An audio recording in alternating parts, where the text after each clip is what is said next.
Hi guys, welcome to this session in Microsoft Project. In this module, I want to show you how you can use the timeline feature and the two main areas that you can use it.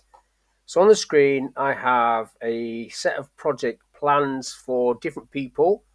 I want to see this in a timeline. So down the left-hand side, if you've got the view bar on, which is basically just right-click and tick it on, view bar on, it looks like that normally. You can go down there and find the timeline view and access the timeline. You can also do that on the Gantt chart. Now I haven't got mine selected because I don't like it to be on straight away. But if I go to the view tab, I can just tick on the timeline and it will appear at the top there, and you can move that down to make a bit more space to see, so you can see what you're doing. Now the default settings to open project is a Gantt chart with a timeline. That can be done from within options. If I go down to options, you've got on there what you want it to open up on. So it says there default view is on mine a Gantt chart. If you open that, there's a big list, and the one that is normally set is this one. So you get the timeline on anyhow. Now without that, it just saves a bit of space, that's all. It's total personal preference. It's up to you, whatever you want to do. So what I want to do now is put some of these tasks on this timeline so that you can see how it works. Once you click into the timeline or have it active, you get the timeline tab on the ribbon, which allows you to populate a timeline. I'm going to color this one in so it stands out a little bit more than that. So I'll make that one orange. And in this area here, you've got the ability to add existing tasks to this. So if I tick on, for example, Bob, and then OK that, it's now got Bob's tasks start to finish. If I go into existing tasks again and start ticking on some of these, it will color up these events. If I just click OK to that. Now it's made that timeline a bit bigger. If I change the top one to a different color so it stands out a little better, and then you can see the other task coming on underneath, which is basically replicating this. You can add a second bar. So this bar down here is not allocated to anybody at the moment. So if I just change the color on that one, so that stands out a different color again, I'll go green. That's the same as that one, isn't it? So if I'll go blue, it's picking up the same color as that one. I don't want it to do that. I'll just change somebody else. So I'll come down this list and pick Carl, and then OK, and then that's now changed that color to represent Carl.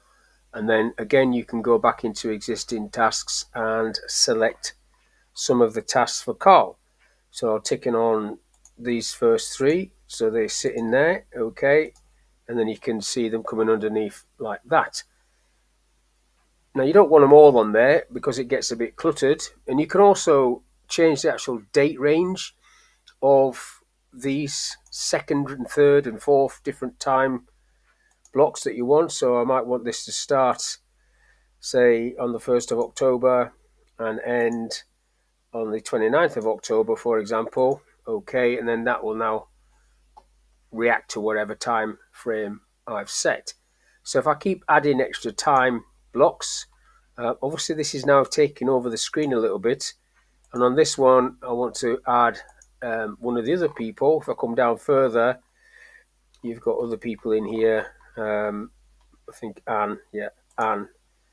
OK to Anne, and then Anne's stuff's on there, and then I can add some of her tasks. If I come down to where she is, you can just tick on several ones of these. It's up to you what you want to put on there, and then that will populate like so.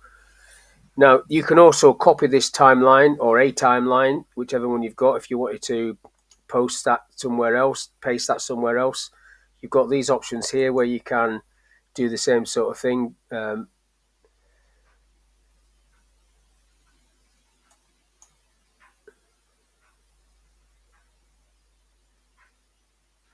So you've got the option there to copy the timeline, so you can then paste it into PowerPoint maybe, or send an email, or just drop it into any other document you might have open to see, to enhance a presentation or enhance a report, whichever you want to do. If you don't want to look at the timeline with its split screen like this, you just go back to view, you take the tick off, and you're back to your Gantt chart view. And if you want to get your timeline view back, the whole timeline, you can just come down here, click on it, and then you get the whole screen showing you the timeline. You still have this feature at the top there where you can add things as well. These ones where you've got tasks, this is adding a different task. That's a task that doesn't exist as opposed to an existing task. So that I don't recommend you do that. I think you should always do that on the Gantt chart. But you can actually change these to not sit like this. You could have that as a call out. If I click on that one, you get this sort of thing coming out, and you can just maneuver these. So if a lot of these were really close together, you might want to do that or have a mixture of both. But that's what that is, call out.